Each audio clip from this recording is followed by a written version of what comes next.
Okay, you guys, this is breaking news. Fat Joe is being sued for $20 million. He's being accused of forcing his ex, Hypeman, to engage in sexual acts. And he's saying that Fat Joe was having relations with underage. We're talking about, high school type age, okay? But before we get into all this drama, and this is terrible, please hit that like button. Now let's get into the mess. Okay, you guys. So I'm going to have to read this carefully because I want you guys to get this all. Okay, so listen. Fat Joe's former hype man, Terrence T.A. Dixon, has filed an explosive lawsuit in federal court against the rapper on Thursday. Dixon is alleging that his former boss engaged in coercive labor exploitation, financial fraud, and sexual manipulation, violent intimidation, and psychological coercion. Dixon adds that the hip-hop star behind such chart toppers as What's Love got rich and famous while he and his associates deliberately suppressed, silenced, and erased Dixon's substantial creative, artistic, and commercial contributions, which were foundational to Fat Joe's professional success and personal brand. He is seeking up to $20 million in damages. So he basically saying that he helped Fat Joe build his career, and Fat Joe don't want to pay him. The complaint, filed in the U.S. District Court, Southern District of New York, which is where Diddy is having his issues, contains so many disturbing claims about Fat Joe's alleged sexual relations with women, including minors, that it contains a trigger warning on the first page of the 157-page document.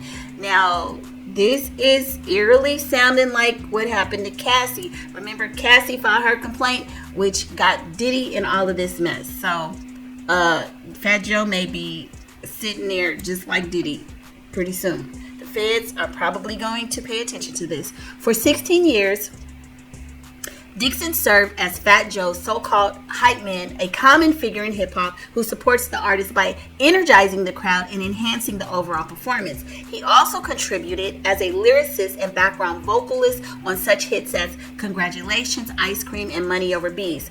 According to the complaint, he had an unrivaled vantage point to observe the rapper's offstage lifestyle and behavior.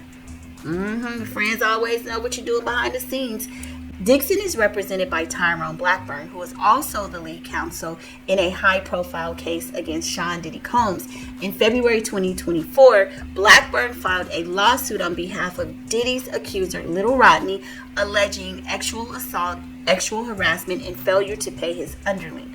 1 month later, the Department of Homeland Security agents conducted raids at Combs' mansions in Los Angeles and Miami, which is possibly going to happen to Fat Joe if an ounce of this is true. Dixon states in the complaint that Fat Joe forced him into humiliating situations, including acts performed under duress and surveillance, accompanied by threats of abandonment in foreign countries if he refused to comply. So who is he forcing him to have relations with? That's what I want to know. By his own estimation, Dixon states in the suit that he was coerced into more than 4,000 actual acts to maintain his standing within the enterprise. What the hell is going on with these hip-hop artists? I mean, hell, I knew they was freaky, but this is too much. Most shockingly, the suit claims that Dixon personally witnessed Fat Joe engage in sexual relations with, it says kids, who were 15 and 16 years old, and lists 3 such Jane Does, including a 16-year-old Dominican girl in New York who, in exchange for cash, clothing, and payment of her cell phone, would perform oral situations and other situations on the rapper. Minor Doe is a Caucasian female and not a United States citizen.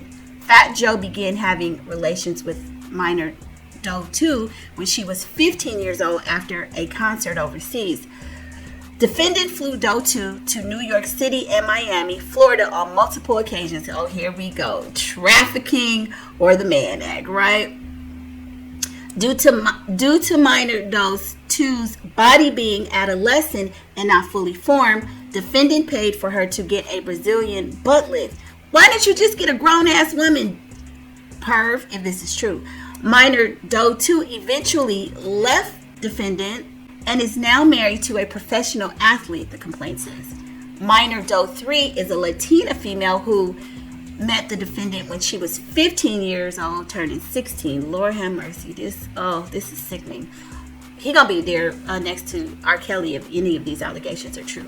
According to Dixon, defendant was in love with minor Doe 3. He even contemplated leaving his wife. Oh, here comes a divorce.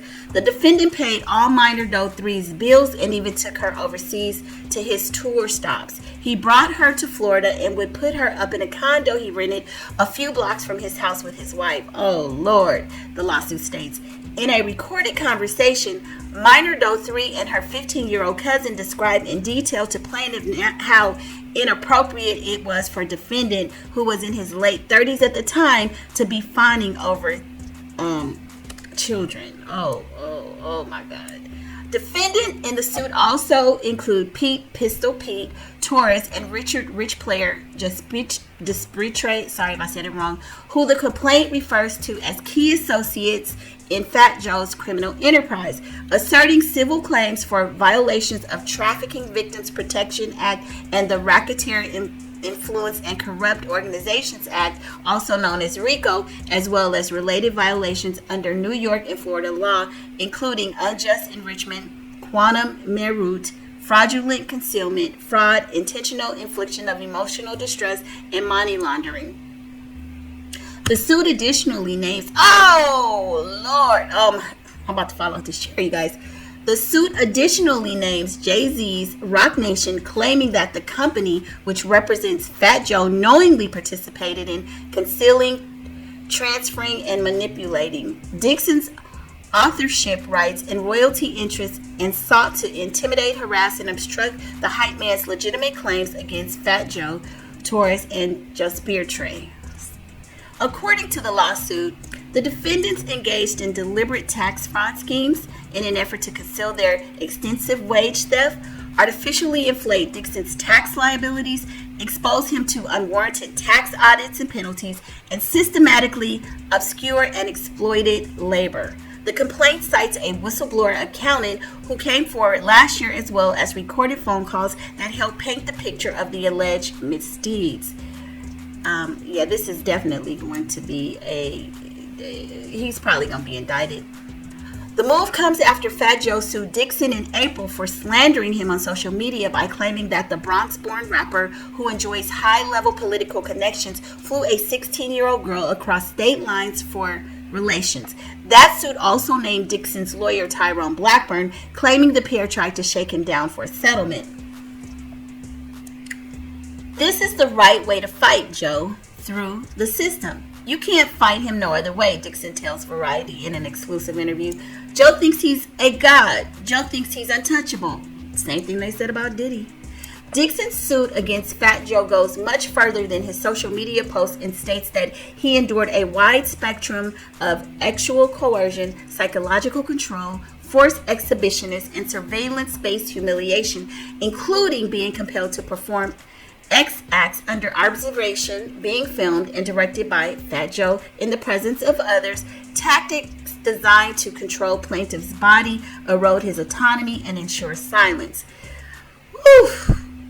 Why do they all want to have relations in front of people like this? Voyeurs. It adds, these X-based abusives were not private, incidental, or isolated. They were integral to the enterprise's cultural and dominance of humiliation enforced by defendants, associates such as Pistol Pete, JB, and others, and sustained across numerous tour locations, including Miami, North Carolina, Germany, Spain, and Wisconsin. Fat Joe is represented by celebrity criminal attorney Joe Tacopino, who has defended everyone from A$AP Rocky and Donald Trump in high-profile cases. Variety has reached out to Tacopino for comment. This one is crazy. In Thursday's complaint, Dixon claims that the activity took place on Market America's corporate yacht and at its mansion properties, where Fat Joe orchestrated repeated ORGIESs involving plaintiff, female dancers, and MINORSs. Defendant used. The lawsuit adds that Fat Joe used his status as a hip-hop star to compel Dixon and others into degrading actual performances, often while Fat Joe watched, recorded, or directed the encounters. Another Diddy type of thing. These incidents occurred under conditions that included the presence of corporate security staff, surveillance cameras, and defendants' management entourage, yet no intervention occurred, supporting the inference that these acts were facilitated by and covered up by the broader enterprise and its affiliates. The complaint continues. Dixon did not willingly consent to participate in these acts. Instead, plaintiffs submitted solely out of fear of intimidation, which defendant repeatedly demonstrated would include financial punishment, professional sabotage, abandonment in foreign countries, or physical harm. The suit claims that Fat Joe also issued veiled threats of death and witness intimidation via direct messages such as, "You love your family, right? Fall back in 48 hours. We will let you live." Oh my goodness. So Fat Joe hobnobbed with some of the biggest names in politics, including then Vice President Kamala Harris. There was at least one brush with scandal back in 2010. He and members of his entourage were detained and questioned after a University of Wisconsin student reported an alleged sexual assault following a performance at the city's Orpheum Theater. At the time, Fat Joe's attorney called the woman a pretender groupie who was attempting to shake down the rapper for money. One thing I'm seeing, even with this Tyler Perry lawsuit, is they keep using the catchphrase shakedown and all of this, but unfortunately it looks like the last couple of years have been years of exposure with the Me Too movement. A lot of these men are getting caught up, and if a portion of what this person is alleging, this guy is alleging here, Fat Joe is in some serious trouble. So y'all stay tuned, and we have to see what happens with this. And I'll see you on the next video. Jump in the comments and let me know your thoughts about all of this. And it's a little choppy because of the way it's written and the legalese and everything, but this is crazy.